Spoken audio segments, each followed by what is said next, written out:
Hi అండి సతీష్. మొత్తానికి Pawan Kalyan promo అయితే రిలీజ్ చేశారు. సంతోషం. ఎందుకంటే వాళ్ళ అమ్మగారు హౌస్లోకి వచ్చి లైవ్లో వెళ్ళిపోయిన ఆల్మోస్ట్ 24 అవర్స్ తర్వాతకు ఒక ప్రోమో విడుదల చేశారంటే నిజంగా పండగ చేసుకోవాలి ఆయన ఫ్యాన్స్.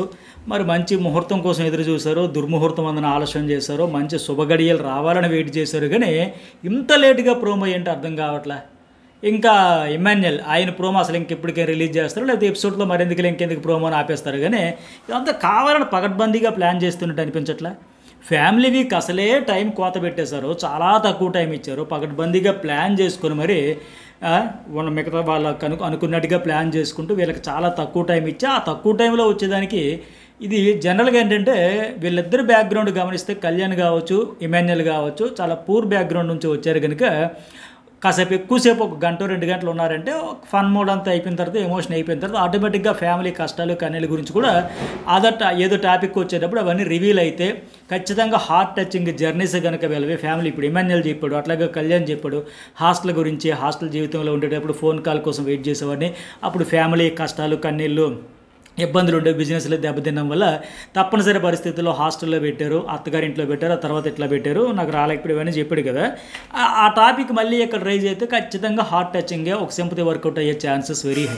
అట్లాగే ఇమాన్యుయల్ అయితే ఇంకా అంతకంటే దారుణం. అసలు ఇమాన్యుయల్ కనాలా వద్దని ఆలోచన పడి తినడానికి కూడా తిండి లేక మట్టి తిని ఇసుకు తిని ఇట్లా అలాంటి నేపథ్యం నుంచి వచ్చిన వాళ్ళు, అంత పూర్ బ్యాక్గ్రౌండ్ నుంచి వచ్చిన వాళ్ళు ఖచ్చితంగా హార్ట్ టచింగే. మరి అంత ఎమోషనల్గా ఎక్కడ రిలేషన్ వచ్చేస్తుందో, వీళ్ళకి కనెక్షన్ వచ్చేస్తుందో, ఆడియన్స్తో సింపతి బాగా పెరిగిపోద్దు, ఓటింగ్లో దూసుకుపోతారు. వీళ్ళిద్దరూ టైటిల్ రేసులో ఉన్నవాళ్ళే, టాప్ 3లో ఉండేవాళ్ళే. మరి వీళ్ళకి కావాలని ఇలా ప్లాన్ చేస్తున్నాడో ఏంటి, మరి మీకేమనిపించిందో ఖచ్చితంగా కామెంట్ చేయండి. అట్లాగే కళ్యాణ్ ప్రోమో ఇంత లేట్ ఎందుకు చేశారు, ఇక ఇమాన్యుయల్ ప్రోమో ఇంకా వస్తుందా రాదా అన్నట్టుంది. బట్ నాకు నా అప్డేట్ ప్రకారం ఏం జరిగిందని కూడా చెప్పేస్తా. ఆ ఇమాన్యుయల్ ప్రోమోలో కూడా ఈ వీడియోకి ఎంతవరకు లైక్ చేయబోతే లైక్ చేయండి. అట్లాగే భరణి గారు వాళ్ళ అమ్మాయి వచ్చింది కదా, అట్లాగే రీతు చౌదరి వాళ్ళ అమ్మగారు వచ్చారు కదా, ఈ అప్డేట్స్ ఈ 3 ప్రోమోలు ఇవన్నీ కూడా మాట్లాడుకుందాం ఇమాన్యుయల్ ప్రోమోతో సహా. కామెంట్ అయితే కంపల్సరీగా చేయండి. ఈ ఫ్యామిలీ వీక్ మీద మీ ఒపీనియన్ ఏంటి, వీళ్ళ ఫీడ్బ్యాక్ ఏంటి అనేది.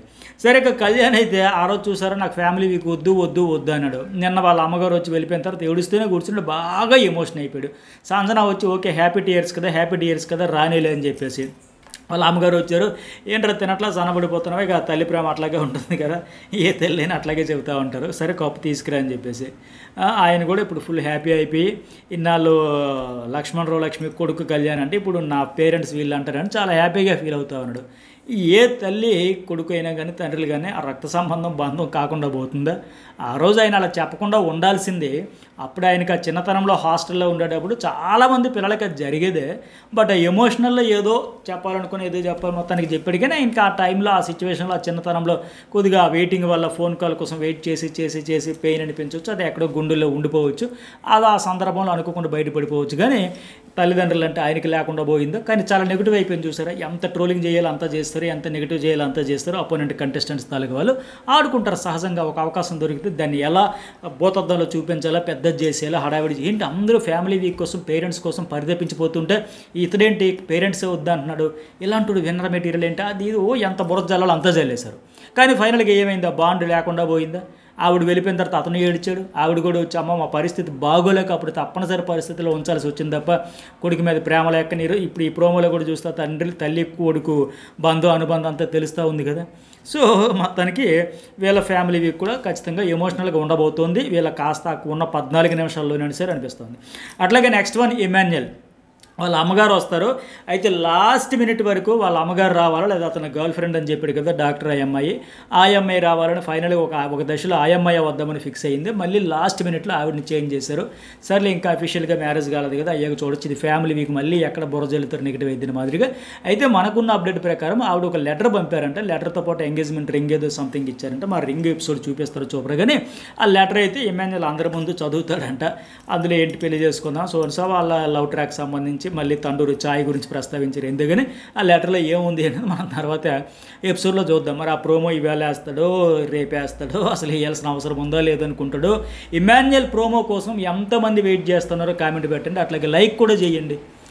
మరి వాళ్ళ అమ్మగారు కూడా కాసేపు ఫన్ అయితే క్రియేట్ చేసేసి బాగా ఆడుతున్నా కప్పు తీసుకుంటారు, ఎవరైనా సహజంగా అది చెప్పేది. ఇక ఇంకో ప్రోమో ఎవరు, భరణి వాళ్ళ అమ్మాయి. ఈ అమ్మాయి కూడా ఎందుకంటే అతను హౌస్లోకి వచ్చిన తర్వాత మళ్ళీ ఆ రిబ్స్ బాగా ఆడాడు, కసితో ఆడదాం అనుకున్నాడు, ఫిజికల్ టాస్క్లు తీరా చూస్తే అట్లా పడిపోవడంతో ఆ టెన్షన్ అయితే ఆటోమేటిక్గా ఉంటుంది. అందుకే హెల్త్ జాగ్రత్త అసలు అని చెప్పడం చూడలేకపోయాం. ఆ రోజు నిజం మనమే కంగారు పడిపోయాం. నాకున్న అప్డేట్ ప్రకారం కూడా చాలా ఫస్ట్ మనమే కదా చెప్పాం, మా అన్నయ్య గారి కోసం అంబులెన్స్ కూడా వచ్చి హాస్పిటల్కి తీసుకెళ్ళిన సో అయింది, చాలా పెద్దదే అయిందంట. అసలు హౌస్లో మళ్ళీ కంటిన్యూ చేస్తాడో లేదనే పరిస్థితి. కాకపోతే అతను ఏంటంటే ఫిజికల్గా మంచిగా ఫిట్నెస్ అంతా ఉంటుంది కనుక, సిక్స్ ప్యాక్ కనుక ఆ ఫిట్నెస్ కాపాడుకుంటూ రావడం వల్ల తట్టుకోగలిగాడేమో. కానీ ఇంకో కొద్దిగా వీక్ పర్సనాలిటీ అయితే ఆ దెబ్బకి కాస్త అల్లాడిపోయేవాళ్ళేమో. మొత్తానికి ఏంటంటే ఆవిడ కూడా చెబుతూ ఉంది, బాండ్స్ అంటే నువ్వు పెరిగిన వాతావరణం, అట్లాగే కుటుంబ వాతావరణం, ఉమ్మడి కుటుంబం ఆ టైపులో చెబుతా మమ్మల్ని వీళ్ళలో చూసుకుంటున్నావు, అది అర్థం చేసుకోలేదు. బట్ నువ్వైతే నీ గేమ్ నువ్వు వాడుకునే మాదిరిగా మరి కెప్టెన్ కావాలి, మేము చూడాలని కోరుకుంటుంది ఆ అమ్మాయి. ఈ తండ్రి కూతురు బాండింగ్ కూడా ఏ సీజన్లో అయినా చూడండి ఖచ్చితంగా ఇంట్రెస్టింగ్ ఉంటుంది. ఫుల్ ఎమోషనల్ పీక్స్ అయితే ఉంటాయి ఖచ్చితంగా. అది కూడా వాళ్ళది కూడా ఈ తల్లి కొడుకు కానీ తండ్రి కూతురు కానీ వీళ్ళందరిది కూడా ఇంట్రెస్ట్గా ఉంటుంది. అయితే కెప్టెన్ కావాలి అని కోరింది.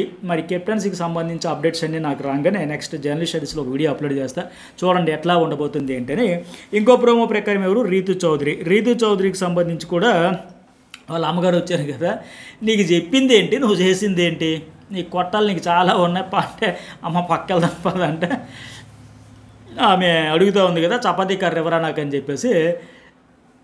అంటే ఆవిడ తల్లి మనసు కదా ఎంతైనా, లోపల బాధ అయితే బాగా ఉందనే విషయం అర్థమవుతూ ఉంది. కానీ మళ్ళీ అంటే ఈ పెద్ద ప్లాట్ఫామ్ దీన్ని కెమెరాల ముందు గట్టిగా చేవాట్లు పెడితే మళ్ళీ కూతురు ఎక్కడ బాధపడుతుంది, అది ఎక్కడ నెగిటివ్ అవుతుందో అని లెక్క ఆ బాధని దిగమింగుకుంటూ ఏదో ఫన్ మోడ్లో పాపం నవ్వలేక ఏడవడం అంటారు కదా, అట్లా ఏదో చెప్పాలనుకుని చెప్పలేక, ఎందుకంటే ఏ తేలిక ఉండదండి. ఇప్పుడు ఆవిడ దేనికి వచ్చింది బేసిక్గా, సరే పర్సనల్ లైఫ్లో ఏమైనా ఉంటూ చూసుకోవచ్చు బయటికి వెళ్ళి, కానీ ఆ ఎమోషన్స్ కావచ్చు, ఎఫెక్షన్, ఇక్కడికి దేనికోసం ఏ పర్పస్ వచ్చారు చెప్పండి ఎవరైనా. ఫస్ట్ వన్ కప్పు గెలవడానికి, ట్రోఫీ గెలవడానికి అనేటప్పుడు ఈ పులిహోర అన్నీ పెట్టుకుంటే ఎట్లా, ఖచ్చితంగా ఆవిడ ఫస్టే చెప్పారు ఫీడ్బ్యాక్. అప్పుడు వాయిస్ మెసేజ్ వచ్చినప్పుడు, అమ్మ నీ గేమ్ నువ్వు వాడుకో, నీ కోసం నువ్వు వాడుకో, వేరే వాళ్ళ కోసం కాదు, దేని గురించి చెబుతున్నానో ఎందుకు చెబుతున్నానో అర్థం చేసుకో, నీ ప్రతి అడుగులో నేనున్నాను, నీ వెనక నేను సపోర్ట్గా నిలిచాను, మనం ఎన్ని కష్టాలు పడ్డామో తెలుసు. ఆవిడ చెబితే వలవల ఏడ్చింది, ఆ వెంటనే నీ చెవిని విడిచిపెట్టేసింది. నాగార్జున కూడా అప్పటికి చెప్పారు, మీ అమ్మగారు దేని గురించి చెబుతున్నా అర్థం చేసుకుంటే ఇంకో లెక్క ఉండేదేమో. రీతు చౌదరి ఎప్పుడైనా ఫిజికల్ టాస్క్లో ఎక్కడైనా తగ్గిందా, నాకు ఈ హౌస్లో ఉండాలి అని చాలామంది ఉత్సవ విగ్రహాలు అంటాం కదా, అట్లా ఉండే వాళ్ళకంటే ఇప్పుడు చాలా బెటర్ కదా.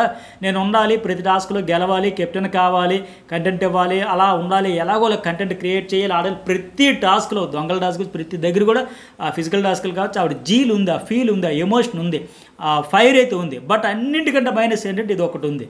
ఇప్పుడు పెద్దల మాట చెద్దన్న మూటన ఊరికి అంటారు, వాళ్ళ అమ్మగారు చెప్పినప్పుడు వినుంటే బాగుండేది. అసలు ఎంతమంది ఎన్ని రకాలుగా చెప్పినా వినిందా పాప. ఇంకా ఆవిడ ఇంక చెప్పలేక నిజంగా కొట్టాలనిపించింది. ఎంతమందికి నిజంగా చపాతీ కర్రతో ఒకటి ఇవ్వండి అంటే అనిపించిందో చాలామందికి. కామెంట్ అయితే పెట్టండి, ఖచ్చితంగా అనిపించే ఉంటుంది ఆవిడ గురించి చూస్తే.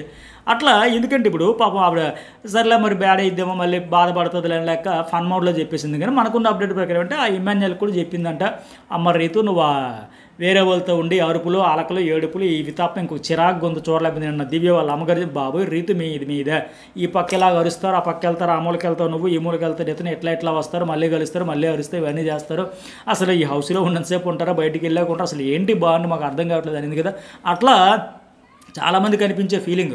అయితే అరుపులు, అలకలు, ఏడుపులు కాకుండా ఇమాన్యుయల్తో ఉంటూ మీ ఫన్ కావాలి, మీ ఎంటర్టైన్మెంట్ కావాలి, అది మిస్ అవుతున్నాం, ఏంటిది కామెడీ స్కిట్లు అవన్నీ చేయమని ఇండైరెక్ట్గా చెప్పారంట. అయితే గతంలో తమిళ బిగ్ బాస్లో మన తెలుగు సీజన్ 5 మీకు ఎంతమంది గుర్తుకు వచ్చిందో ఈ సీన్ చూసాక అనిపించిందో చెప్పండి. సీజన్ 5లో కూడా కంటెస్టెంట్ విషయంలో వాళ్ళ అమ్మగారు వచ్చేస్తే ఇంకా ఆవిడ పాపం బర్స్ట్ అయ్యి ఓపెన్గా డైరెక్ట్గా చెప్పారు. అట్లాగే తమిళ్లో శివాని ఒక కంటెస్టెంట్ అయితే విన్నర్ మెటీరియల్ అనుకునే మంచి వైపుతో వచ్చింది ఆవిడ కూడా ఎట్లాగైతే వాళ్ళ అమ్మగారు వచ్చి మామూలుగా రౌండ్ కాదు రేవెట్టేసారు అంటారు కదా, అట్లా పెట్టేసింది. ఊతికి పిండి ఆరేసేస్తారు కదా, అట్లా మొన్నంతా జ్యూస్ పిండేసింది. నువ్వు దీనికోసం వచ్చావా, గెలవడానికి వచ్చావా, ఈ పులిహోర గెలపడానికి వచ్చావా, ఇందుకోసం వచ్చావంటే మొహం ఎక్కడ పెట్టుకుంటారు అంటారు కదా, అట్లా అయిపోయింది ఆమె పరిస్థితి. మామూలు కాదు, కోటింగ్ ఫటాఫట్ ఆడించింది. ఎందుకంటే తల్లి మనసు అట్లా ఉంటుంది కదా, ఒక కెరీర్ కోసం హెల్ప్ అవుతుంది అంటే ట్రోలర్స్ కోసం హెల్ప్ చేసేలాగా ఉంది నీ పులిహోర గెలపడం వల్ల ఆవిడ ఎక్కి దిగేసి చెడుగుడు ఆడేసింది, ఏమాత్రం దాపరకం లేకుండా మొహమాటం లేకుండా. అట్లాగే ఇంకో సీజన్లో లోస్లియా అనుకుంటా ఆ అమ్మాయి వాళ్ళ తండ్రి, ఆయన కూడా వచ్చి సేమ్ నువ్వు దేనికోసం వచ్చావమ్మా, దీనికోసం కెలకడానికి వచ్చావా, గెలవడానికి వచ్చావా అని ఆయన కూడా ఫుల్గా ఈ పులిహోర ట్రాక్స్ గురించి ఇచ్చిపడేశారు. అవి తమిళ బిగ్ బాస్లో చాలా హైలైట్. అప్పటికి కూడా ఈ ట్రాక్ అనుకుని ఎవరైనా అనుకోవాలి పులిహోర గెలపాలనుకుంటే ఒక బెంచ్ మార్క్ లైవ్ ఎగ్జాంపుల్స్. ఒక సీజన్లో శివాని, ఒక సీజన్లో లోస్లియా, మన సీజన్లో ఒక కంటెస్టెంట్, ఇట్లా ఇంకొక సీజన్లో కూడా ఉన్నారు. మెయిన్ హైలైట్ అయినవి ఇట్లాంటివి. సో అలాంటి నేపథ్యంలో ఇప్పుడు ఇండైరెక్ట్గా పాపం నవ్వుతూనే కూతురు కదా, ఏమైనా తల్లి మనసు కదా, ఏమంటది ఇంకా అట్లాగా ఏంది చపాతీ కర్ర అడిగింది కానీ ఒకటి కొడదాం అనుకున్నా, కొట్టలేక ఒక ముద్దు పెట్టేసి కడుపు చించుకుంటే కాళ్ళ మీద పడుతున్నట్టుగా ఒక ముద్దు పెట్టేసి ప్రేమతోనే చెప్పి మొత్తానికి ఇమాన్యుయల్తో ఉండమ్మా, ఫన్ క్రియేట్ చేయమ్మా. అట్లాగే తనూజ కూడా సేవ్ చేసినప్పుడు మనం చెప్పింది కదా, నీ గేమ్ మీద నువ్వు ఎక్కడైనా దృష్టి పెట్టి ఇప్పటికే చాలాసార్లు చెప్పి నీకు ఇదే ఆఖరి ఛాన్స్, నువ్వు వేరే ఎక్కడో దృష్టి పెడుతున్నావు, అదే ఆఖరి ఛాన్స్ అనుకున్నా. అట్లాగే వాళ్ళ అమ్మగారు కూడా చెప్పడంతో నా మాదిరిగానే తనూజ కూడా నీకు చెబుతుంది, నువ్వు చాలా బాగా ఆడతాను, ఎంతకన్నా ఇంత బాగా ఆడతావని నేను కూడా అనుకోలే, బట్ కన్ఫ్యూజ్ కాకు, మెయిన్ ఫోకస్ చూడమ్మా, ఎప్పటికైనా ఆలోచించుకో, అర్థం చేసుకుని చెప్పింది. బట్ ఆ రకమైతే వినే టైపు, అర్థం చేసుకునే టైపు, ఆట మార్చుకునే టైపు కాదని నాకు అనిపిస్తూ ఉంది. లేదంటే ఆవిడ గేమ్ ఇంకెప్పుడో బాగుండేది. ఎందుకంటే ఇప్పుడు కోడి ముందు గుడ్డు ముందు అన్నట్టుగా రీతు వల్ల డీమోన్ గేమ్ ఎఫెక్ట్ అయిందా, డీమోన్ వల్ల రీతు గేమ్ ఎఫెక్ట్ అయిందంటే చెప్పడం కష్టమే. ఇద్దరు దొందు అన్నట్టుగా ఇద్దరికి ఫిజికల్గా బాగా ఆడతారు, ఈ ఒక్కదాని వల్ల చెడగొట్టుకున్నారు. సో మరి మీకేమనిపించదు ఓవరాల్గా కామెంట్ చేయండి, లైక్ చేయండి. Journalist Satish and news Bol 2 channels subscribe చేయడం అయితే మర్చిపోకండి.